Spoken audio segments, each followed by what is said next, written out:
have to be your biggest fan.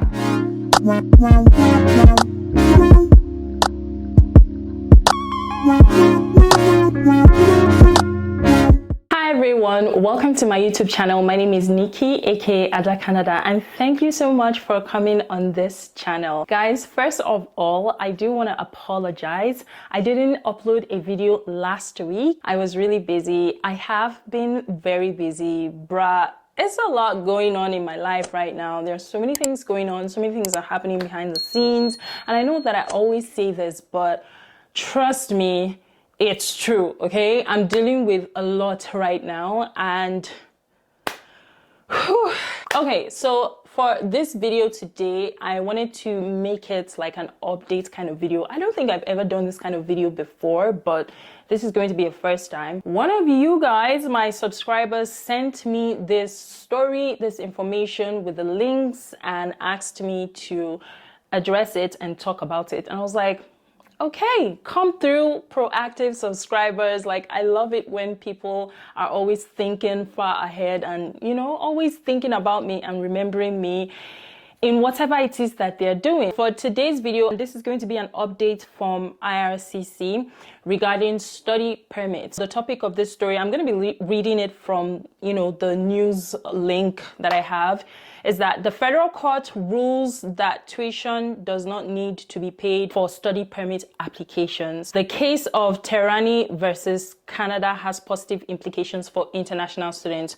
So, based on what I've read, because I actually read through this before I sat down to make this video, but apparently the backstory is that this guy, who is a citizen of Iran, he has a family, so he has wife and kids. He got admission to study in Canada for a certain program in a particular university in Canada, and he made a part payment of his tuition. So I think he only paid for half, or like he paid a certain amount of tuition, but it wasn't the full tuition, and he applied for a study visa. And what happened? His study visa application or study permit application was refused on the grounds that the immigration officer was not satisfied that he would leave Canada at the end of his authorized stay. The decision was based on Tehrani's marital status, family ties in Canada, and the fact that he only paid part of his tuition to hold his place in the program. This is the backstory, and I felt like talking about this story because I know it probably affects many of you guys out there, especially if you've applied to Canada before for a study permit and you've been denied. You don't really know why you've been denied, or you don't really know what was the reason for your denial. It could be that, you know, some of these immigration officers were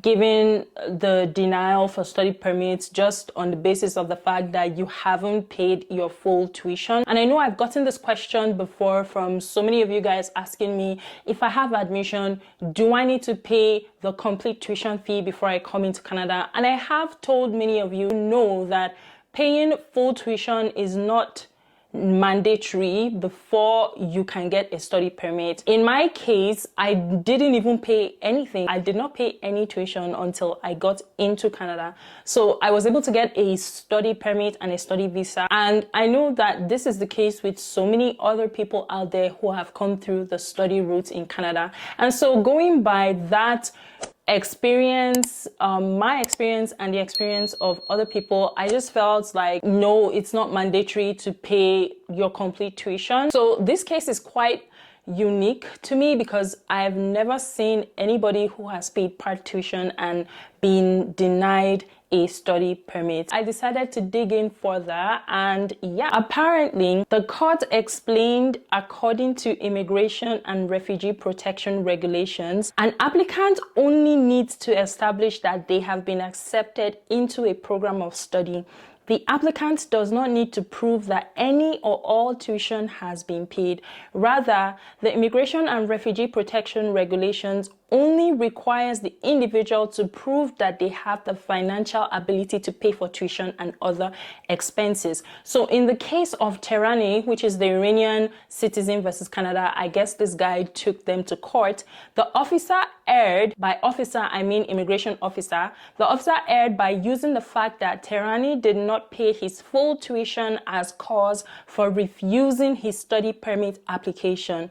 Further, the officer never found that Terani did not have the financial capacity to pursue his studies in Canada. Overall, the court deemed that the payment of tuition was unrelated to whether Terani would leave Canada at the end of his authorized stay. The court concluded by finding that the officer's decision to refuse Terani's study permit was unreasonable as it lacked justification and failed to engage with the evidence Terani provided. Basically, in this case of Terani, which is this Iranian citizen versus Canada, he was wrongfully denied a study permit on grounds that he didn't pay his full tuition for his program before coming into Canada. But now what we're seeing is that the court has been able to determine that it is not in the immigration officer's place to decide whether they will grant study permits on the basis of full or part payment of tuition. Basically, you as the applicant, you only need to show proof, financial proof, that you can cover your tuition. So it doesn't matter whether you pay part tuition before you come to Canada or whether you don't even pay any tuition until you come to start your school in Canada. All they have to do is just assess your documents, do their investigation, do their whole assessment and stuff, and determine whether you are capable of funding yourself when you come to Canada. By funding yourself, I mean funding your entire education. To those of you who might be asking the question of, should I pay all my tuition before I come into Canada or before I even get the study permit? If you have the money, then I would say yes, you can pay everything. But usually, I just always tell people that you don't need to pay everything, okay? You don't even need to pay anything before you come start school in Canada. If you have the money though to pay for maybe one semester, then I would say yes, pay for one semester before you get your study permit, and then add that to all the documents that you need to get your study permits. But if you don't have the money, then I would say just wait until you get your study permit approved, because that was what I did. I didn't pay anything until I actually got into Canada. In fact, I didn't pay any school fees until the week that I started my education in Canada. I know that, you know, when you calculate everything, it's quite a big amount, especially with currency exchange rates. So in essence, if you cannot pay everything before you come study in Canada, that's fine. There is a deadline though. Usually, I think the deadline is about a month after you start your education. That's when your school fees is due. And if you don't pay your school fees for that semester, then there are fines attached to non-payment or late payment of fees. So you have like a lot of leeway. Okay, so now let's look at the implications for student permit applicants. The Terani case emphasizes educational affordability and the importance of providing accommodations for international students looking to study in Canada. The ruling, this federal court ruling, has removed a barrier to access for foreign nationals looking to study in Canada that may not be able to pay all or parts of their tuition at the time they submit their study permit application. As long as an applicant is able to demonstrate that they have the requisite financial resources to pay for tuition and other expenses when required, they are invited to apply for a study permit and will not be penalized for unpaid tuition during the application submission stage. Basically what I said before. Again, another question that keeps coming up every now and then is someone will ask me, do I have to pay everything at once? And I'm saying it, no, you don't.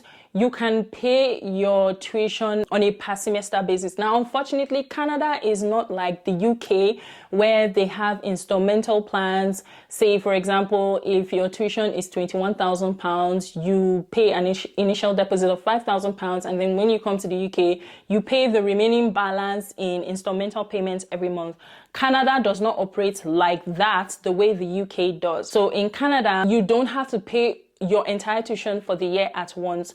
What you can do is you can pay for your tuition on a per semester basis so that it's not so much, right? Because like when you calculate everything, it's overwhelming. I've never seen any university or college in Canada that does installmental payments. However, you can always pay your tuition on a per semester basis. If your entire tuition for the year is $10,000, for example, and you have gotten admission and you've registered and enrolled for just one semester, and that one semester your entire tuition is $5,000, you can pay your $5,000 for just that one semester and finish that semester, and then when it comes to the next semester you can then pay the tuition for the next semester. So that's how you do it. Like, that's how you pay bit by bit until you're basically done with schooling. Alright guys, so this is it. This is what I wanted to clear up in this video, and I hope that I've been able to answer the questions bordering around paying all or part of your tuition fees before you apply for a visa or before you come in to study in Canada. If you have more questions, leave them down in the comment section. I'll be going through them and I'll be responding accordingly. Yeah guys, I hope this update was helpful and I hope it was insightful for you. I hope this also gives you some sort of hope and also optimism. I hope it kind of releases some of the tension. Anyway guys, so please like this video. Also consider subscribing to my channel and turn on your post notifications so that you never miss a video the next time I upload. I will see you guys in my next video. Stay safe. Bye. Stay in the morning.